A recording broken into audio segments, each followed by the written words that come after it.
and the preaching of the gospel of blood, water, spirit. That you see that we were preaching the gospel in every plate and in every story. So that solidifies it. That for me was what solidifies the necessary of going through blood, water, spirit on those plates. I could see it. I could see the gospel.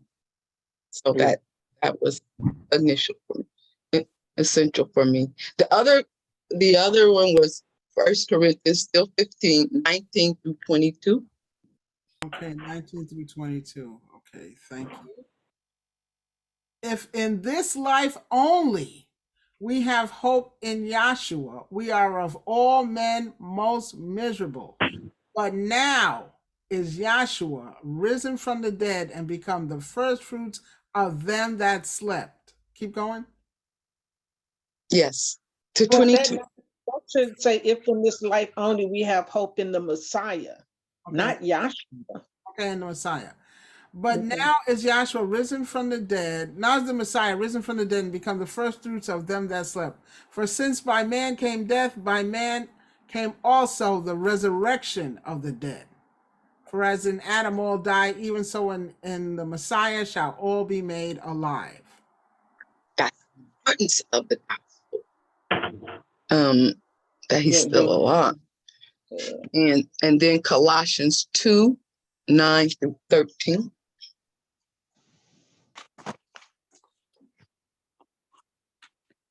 Colossians 2 and 9 through 13.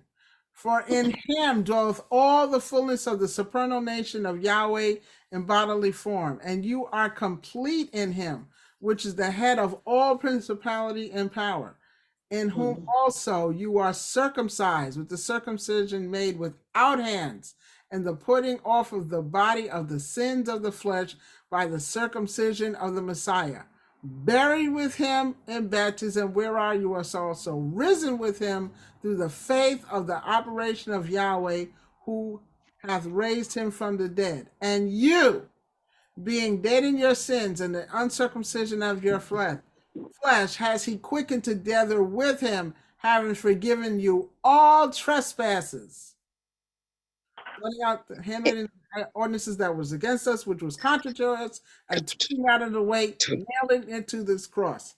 The cross. And then Isaiah 28, 9 through 13. Isaiah 28 and 9. Whom shall he teach knowledge? And whom shall he make to understand doctrine?